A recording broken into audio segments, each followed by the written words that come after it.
Bismillahirrahmanirrahim. Assalamualaikum warahmatullahi wabarakatuh. Ashadu an la ilaha illallah, ashadu anna Muhammad Rasulullah. Allahumma sholli ala Sayyidina Muhammad wa ala ali Sayyidina Muhammad kama sholaita ala Sayyidina Ibrahim wa ala ali Sayyidina Ibrahim bil alamina innaka hamidum majid. Sebelumnya kita panjatkan dahulu doa kepada Gusti Allah Ingkang Maha Agung untuk saudara kita yang telah memberikan sholawatnya berupa infak dakwah kepada channel ini, sehingga channel ini dapat tetap eksis hadir dalam ruang-ruang diskusi kalian semuanya. Semoga sholawat itu menjadi catatan langit amal soleh bagi mereka dan keluarganya kelak, dan akan dibalas insya Allah dengan balasan yang lebih baik lagi. Berikutnya untuk seluruh pewer terkasihku ya, matur nuwun nuwun, terima kasih atas doa-doa baiknya. Semoga selalu always gimana itu bahasanya? Selalu always selalu ya. Selalu always, anti skip, anti download, dan diharapkan juga semoga bisa mengambil peran serta untuk ikut men-share ya. Linknya yang di-share, jangan di-download. Kajian-kajian dari link dakwah ini, dan semoga itu semua juga menjadi catatan langit amal soleh bagi kalian semuanya. Amin amin ya robbal alamin. Ini penghusir, kemarin kan enggak ngopi karena puasa ya, sekarang hari Rabu kita enggak puasa. Ini pengusir dingin ba'da subuh. Bismillahirrahmanirrahim.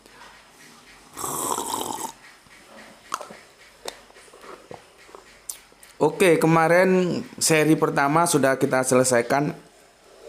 Tidak beradab membiarkan kesalahan yang tua.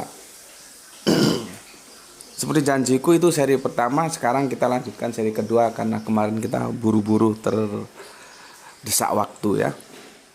Semoga saat ini akan lebih santai gitu.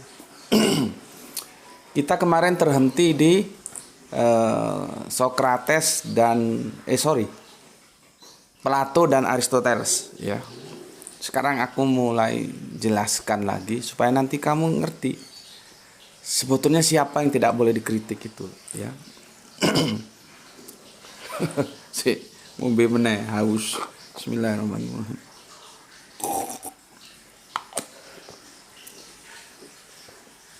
Tisu.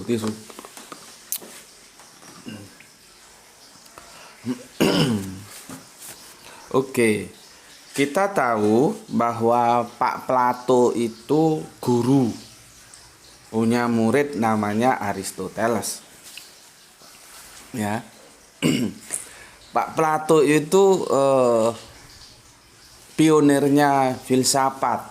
Filsafat itu philo and sophia, cinta apa ya? Sophia itu kebijaksanaan, kira-kira begitulah ya. Terjemahan bebasnya. Jadi philo. Kadang-kadang ngomong philo jadi ingin filsafat, philo and sophia dulu. Philo. Jadi ingat waktu SMA. Zaman-zaman aku masih SMA, kalau senang sama cewek itu namanya feeling. Aku feeling sama dia. Feeling itu ya berasal dari philo itu ya. Dulu kalau naksir cewek feeling ya. Terus nulis surat dititipkan teman, dulu belum ada WA. Sekarang ada WA, mungkin nggak musim lagi nulis surat cinta ya. Oke. Pak siapa tadi itu? Sampai error aku. Sebentar. Gurunya Aristoteles ya. Gurunya Aristoteles itu Pak Plato ya. Dia bisa dikatakan pelopor, pionir gitu ya dari filsafat itu. Ya. Tetapi filsafatnya seperti kita tahu adalah filsafat aliran idealisme ya. Idealisme ya. Yang itu nanti berbicara ide itu ya metafisik dia. Metafisik nanti tentang ruh dan segala macamnya gitu ya. Jadi gampangnya filsafat idealisme itu, ilmu itu ya dari dalam, dari ide. Ide itu ya nggak bisa dilihat, nggak bisa dipegang, nggak bisa didengar, karena dia karakternya metafisik. Kemudian Pak Plato punya murid ya, namanya Kang Mas Aristoteles gitulah supaya gampang. Kita heran juga ya, Aristoteles itu diformat oleh Pak Plato dengan format filsafat idealisme. Segala sesuatunya berawal dari ide. Ya. Kemudian bagaimana mungkin seorang Aristoteles yang sudah diformat oleh gurunya dengan filsafat idealisme kok malah menyimpang? Dia melahirkan filsafat naturalisme. Coba. Artinya apa? Dia memberikan kritik terhadap gurunya. Jadi naturalisme itu ketidakpuasan terhadap idealisme. Naturalisme itu diusung oleh murid, idealisme diusung oleh guru. Dan akhirnya murid guru ini yang melahirkan filsafat ini, itulah yang mewarnai filsafat-filsafat kehidupan di dunia ini sampai sekarang. Dan akhirnya filsafat itu nanti dibagi bermacam-macam lagi, itu juga jelimet itu kalau bicara filsafat ya. Tapi basicnya bergerak dari dua ini, idealisme, naturalisme. Gitu. Ya. Aku nggak salah pernah sampaikan ke kalian ya, tapi itu sepertinya bukan dalam satu tajuk yang khusus, cuman aku selipkan tentang bahwa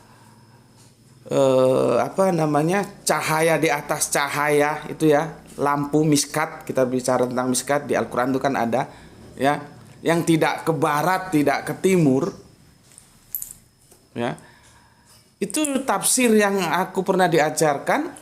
Itu artinya barat timur itu bukan mata angin, tidak bisa dipahami secara geografis, tetapi mata pandang atau kiblat ya, kehidupan, kiblat pemikiran, bukan kiblat sholat loh ya. Kalian kalau aku ngomong kiblat nanti dikirain hanya sholat doang tuh jadi masalah. Milah. Jadi Al-Quran itu tidak ke barat, tidak ke timur. Artinya tidak idealisme, tidak naturalisme.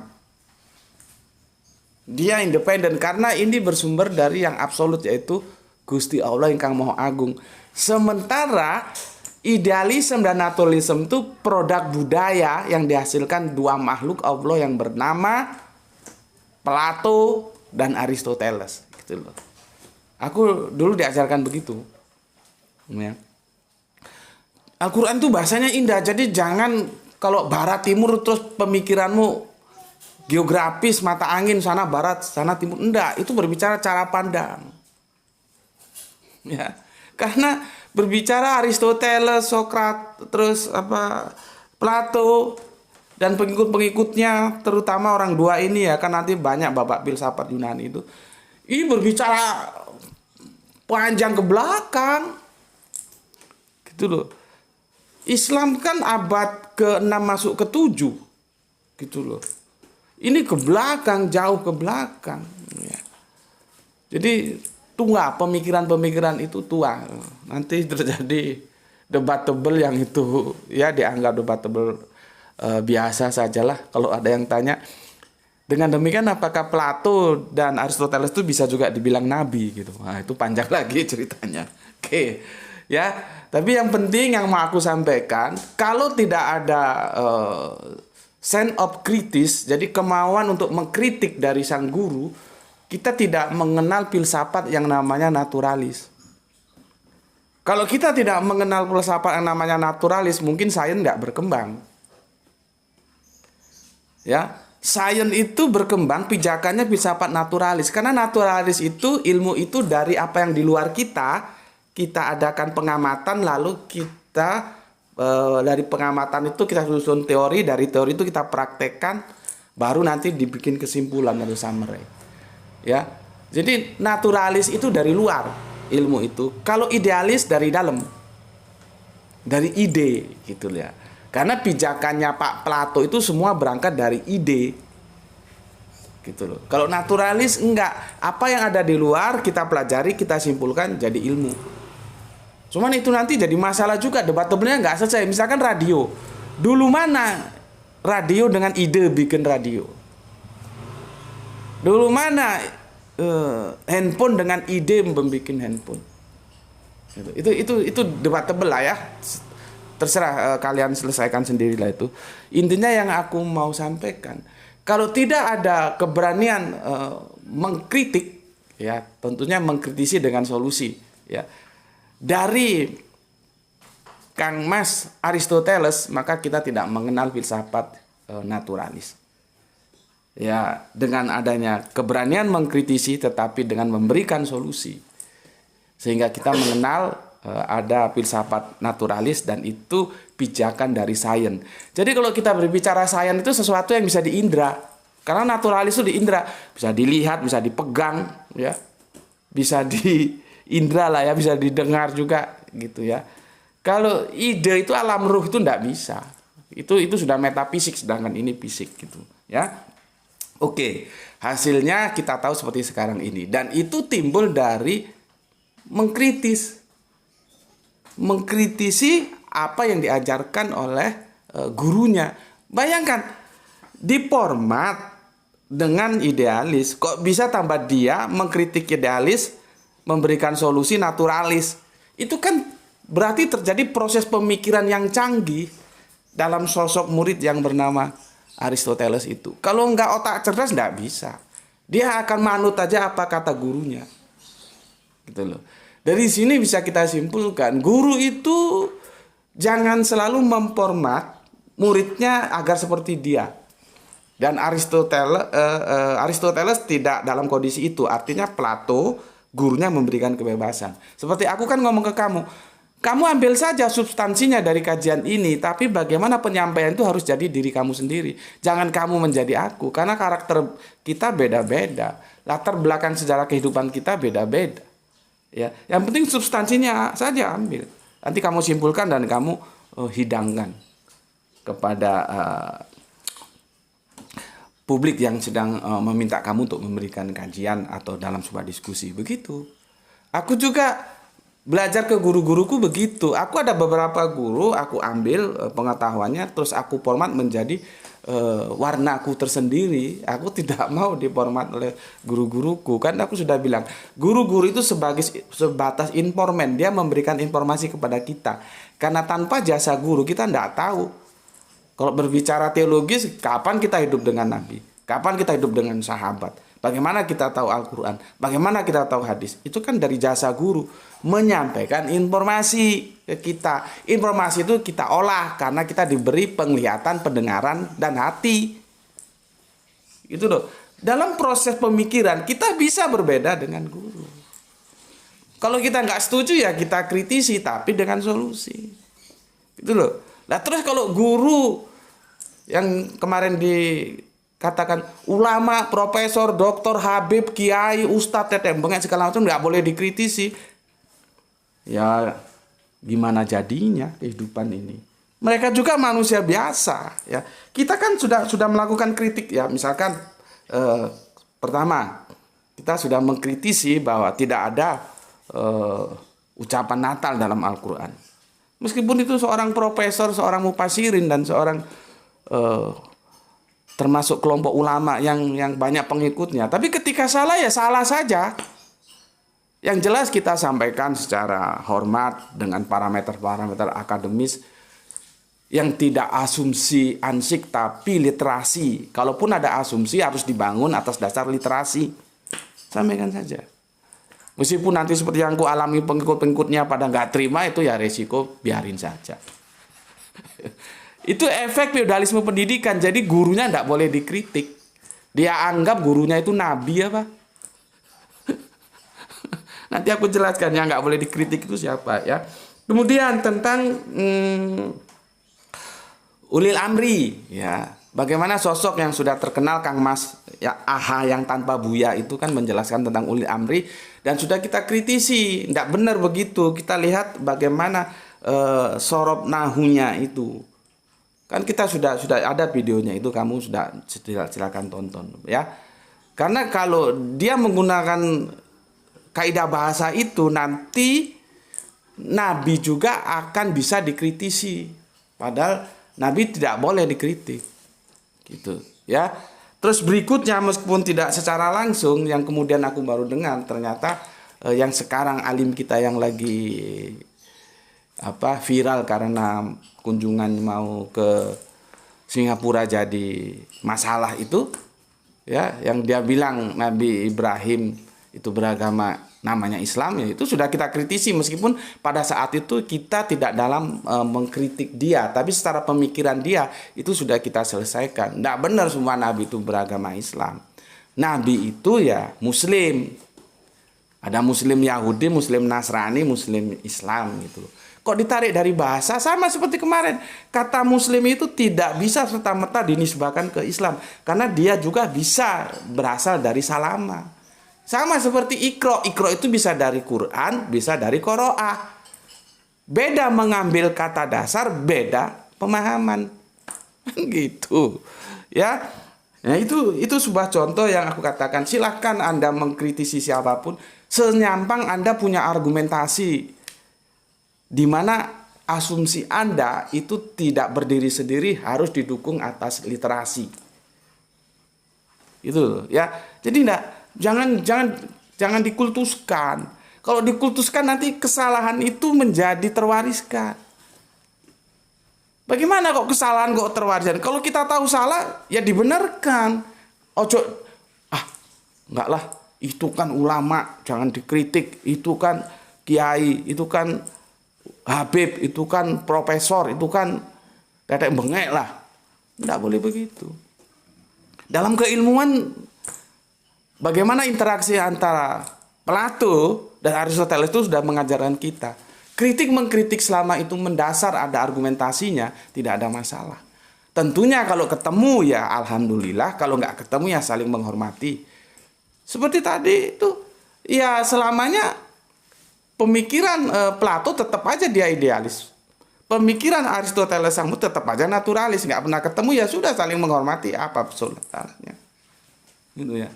Yang repot ya, ketika kita sudah membuat sebuah kerangka berpikir ulama, habib, kiai, profesor dan semualah yang dianggap top itu nggak boleh dikritik, itu nanti ujung-ujungnya terjadi feodalisme. Apa? Dari feodalisme itu apakah dia berhenti? Enggak, dia akan bergulir lagi menjadi apa? Kultus individu. Kultus individu itu bisa kita lihat dalam kehidupan kita sehari-hari. Kan banyak sekarang ketika gurunya dikritik, muridnya teriak-teriak nggak terima. Padahal gurunya kadang-kadang ya tenang-tenang saja dikritik. Ya, itu efek daripada feodalisme pendidikan seperti itu hasilnya. Dan itu tidak baik gitu loh. Karena apa? Manusia itu tempatnya salah dan dosa. Jadi siapa saja selama dia namanya manusia, entah dia itu ulama, entah itu dia habib, entah itu dia profesor kek, doktor kek, tetek bengek kek, tetap aja punya kans untuk salah. Itu loh ya. Jadi silahkan dikritisi selama Anda mengkritisinya dengan literasi ya. Kalaupun mau berasumsi dia tidak bisa lepas, harus didukung literasi ya. Dan itu sebagai solusinya gitu loh. Oh, menurut saya begini salah. Yang benar tuh begini loh. Nah, silakan saja, nanti diterima atau ditolak ya terserah. Yang penting ajukan. Jangan ketika ada ulama misalkan salah dibiarin aja. Ya salahnya akan terwariskan. Gitu. Ya. Kemudian ada sebuah tanya ya. Lalu siapa yang tidak bisa kita kritik gitu ya? Oke, aku minum dulu. Ya. Ada yang tidak boleh kita kritik. Bismillahirrahmanirrahim.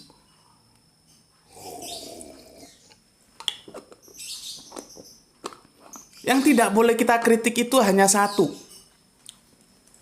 Dialah Kanjeng Nabi Muhammad. Itu tidak boleh kita kritik. Ya, itu setidaknya ada 5 seri. Silakan kalian lihat. Ya, ini dekonstruksi memahami maksum. Nah, ini. Setidaknya ada 5 seri. Semuanya ada berapa seri aku nggak ngerti ya. Ada 5 seri. Jadi aku tidak merinci lagi apa itu maksum. Aku hanya menjelaskan sekilas saja. Ya. Nanti lebih jelasnya lihat itu seri tentang dekonstruksi pemahaman maksum bagi para nabi ini ya. Ini ada 5 seri. Jadi gini, kita juga salah memposisikan maksum. Ya. Maksum itu bukan tidak pernah salah, bukan. Maksum itu adalah tidak boleh dikritik.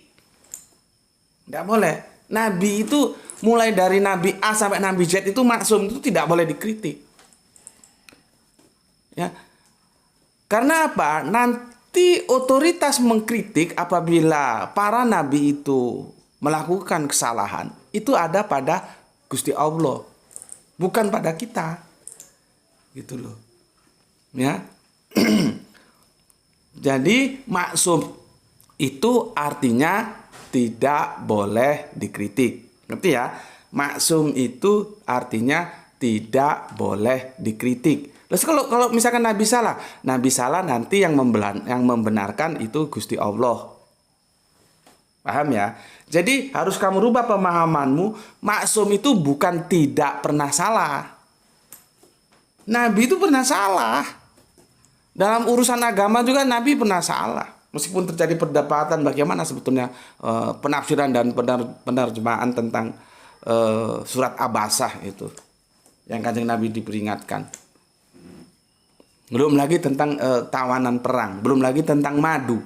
Itu Nabi salah. Tapi kita tidak boleh mengkritik. Nanti biar Allah sendiri yang membenarkannya. Dari peristiwa ini kita simpulkan, oh ternyata maksum itu artinya bukan tidak pernah salah, bukan, tetapi tidak boleh dikritik. Karena otoritas mengkritik itu ada pada Allah. Nanti kalau Nabi salah, yang mengkritik itu Allah, yang membenarkan itu Allah. Gitu loh. Sampai Kanjeng Nabi kan bilang tentang perkawinan kurma itu kan hadisnya kan populer itu. Ya kalau urusan dunia itu kamulah yang lebih tahu. Tapi kalau untuk urusan agama kamu harus mengikuti aku. Itu kan kebijaksanaan yang luar biasa. Tapi jangan dianggap dalam urusan agama pun Nabi tidak pernah salah. Pernah Nabi salah. Tapi tidak boleh. Karena kalau kita kritik Nabi dalam urusan agama, ya hierarkinya jadi kacau balau, jadi bubar. Orang dia guru ya. Karena otoritas dia itu ada pada Allah untuk mengkritiknya, bukan kita. Ya, jadi kalau misalkan Nabi salah, nanti Allah turunkan wahyu untuk membenarkannya. Nah, kita mengikuti Nabi gitu. Ya, itu pun dalam urusan teologi saja. Untuk urusan duniawi ya Nabi bilang, kamu sendirilah yang paling tahu tentang itu. Misalkan sekarang Nabi itu hadir atau kita bisa ketemu Nabi terus Nabi ditanya apa itu Android, yang nggak ngerti Nabi, karena itu bukan urusan Nabi, itu kan urusan kita dalam perkembangan sains teknologi sekarang ini sebagai alat komunikasi saja.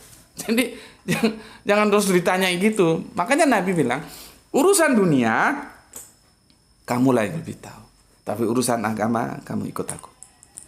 Gitu loh ya. Jadi sekarang sudah paham ya bahwa maksum itu artinya bukan tidak pernah salah, tapi tidak boleh dikritik. Ya, tidak boleh dikritik.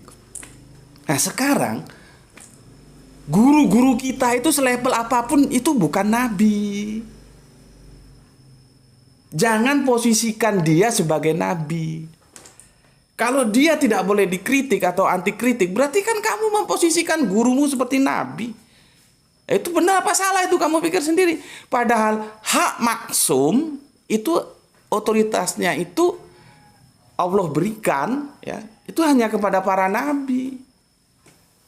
Ya, sahabat Abu Bakar itu bisa juga salah. Makanya aku sudah sampaikan, ketika sahabat Umar mau dipilih menjadi pengganti sahabat Abu Bakar, terus diberikan masukan agar melanjutkan apa-apa yang sudah dilaksanakan oleh sahabat Abu Bakar. Sahabat Umar kan tidak mau.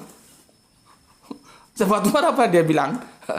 Saya akan menggunakan Al-Quran dan hadis dalam melaksanakan pemerintahan.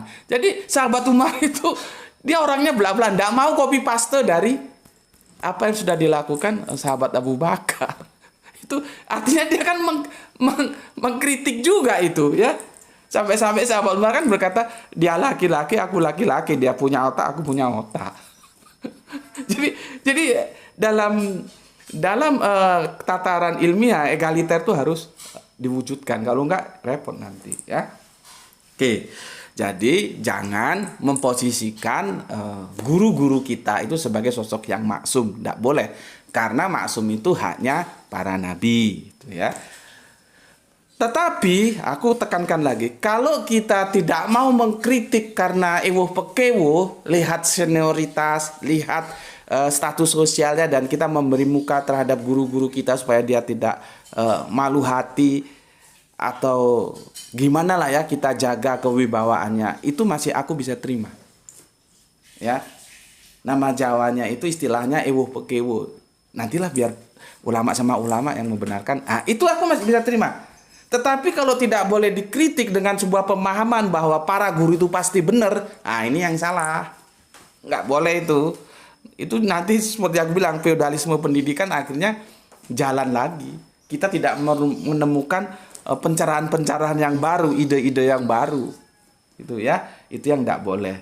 Oke, aku kira cukup itu ya, dan ini seri terakhir ya, tentang tidak beradab, membiarkan kesalahan ya, meskipun itu kesalahan daripada sesepuh kita, daripada yang tua. Kan kasihan kalau kita tidak ingatkan, sesepuh kita akan terus melakukan kesalahan dan akan terus diwariskan. Ya, kita ingatkan saja, yang penting mengingatkannya tentunya dalam adab, tato kromo yang baik gitu loh ya. Makanya kita juga kan sudah pernah berbicara meskipun sekilas tentang adab, judulnya apa aku lupa. Yang disayangkan ya, publik itu mempertentangkan antara adab dan ilmu. Ini yang jadi masalah, dan kemarin sudah kita luruskan. Adab dan ilmu itu tidak dipertentangkan, tapi dipersandingkan gitu loh. Kalau kita lihat urut-urutannya, orang kan biasanya harus mengedepankan adab daripada ilmu. Apa artinya berilmu kalau tidak beradab gitu. Terus lebih dahulu mana ilmu sama adab? Ini kan jadi kacau ya. Jadi seharusnya dipahami, kita itu harus mendahulukan ilmu daripada adab. Tidak bisa mendahulukan adab daripada ilmu. Karena apa? Ilmu itu basic segalanya. Ilmu itu pengetahuan. Kalau kita beradab itu juga pakai ilmu. Ilmunya beradab itu bagaimana? Nggak bisa orang mau beradab tapi nggak tahu ilmunya beradab. Jadi kalau kita lihat mana yang lebih dahulu, apapun adanya lebih dahulu ilmu. Baru kemudian kalau konteks ini adab, kalau ilmu dengan adab dulu mana? Dulu ilmu. Setelah dia berilmu tentang adab, baru diaplikasikan dalam kelakuannya yang penuh adab gitu loh. Jangan, kita harus mendahulukan adab. Lah, kon ngerti nggak ilmunya? Jadi sebetulnya mari kita dudukkan antara adab dan ilmu itu dalam kedudukan yang serasi gitu loh ya. Jangan dikit-dikit adab, dikit-dikit adab. Adab lebih unggul dari ilmu. Lah kon iso beradab kok kon dine enggak ro ilmu nih. Gitu. Ya. Dan itu sudah kita bahas, cuman judulnya aku lupa ya, sudah 1000 lebih video kita ya. Kamu cari sendiri atau tanya sama senior-seniormu. Itu dulu yang bisa aku sampaikan ya. Anda setuju like, Anda tidak setuju dislike, dan cari channel lain yang menurut Anda nyaman di sana ya. Untuk saudara-saudaraku semuanya, aku doakan semoga mendapatkan rezeki yang barokah dan kesehatan yang prima, sehingga kita bisa melanjutkan kajian-kajian kita sebagaimana waktu-waktu yang lalu. Dan nanti senja ya, insya Allah kita lanjutkan kajian-kajian utama kita. Itu dari aku pesan yang aku sampaikan. Jaga iman, jaga Islam, pegang teguh Kanjeng Nabi Muhammad, pegang teguh Allah, eksis selalu di dalamnya sampai kita menutup mata, dan jangan lupa hormati pilihan iman saudara kita yang lain. Itu dari aku. Bismillahirrahmanirrahim. Alhamdulillahirabbil alamin.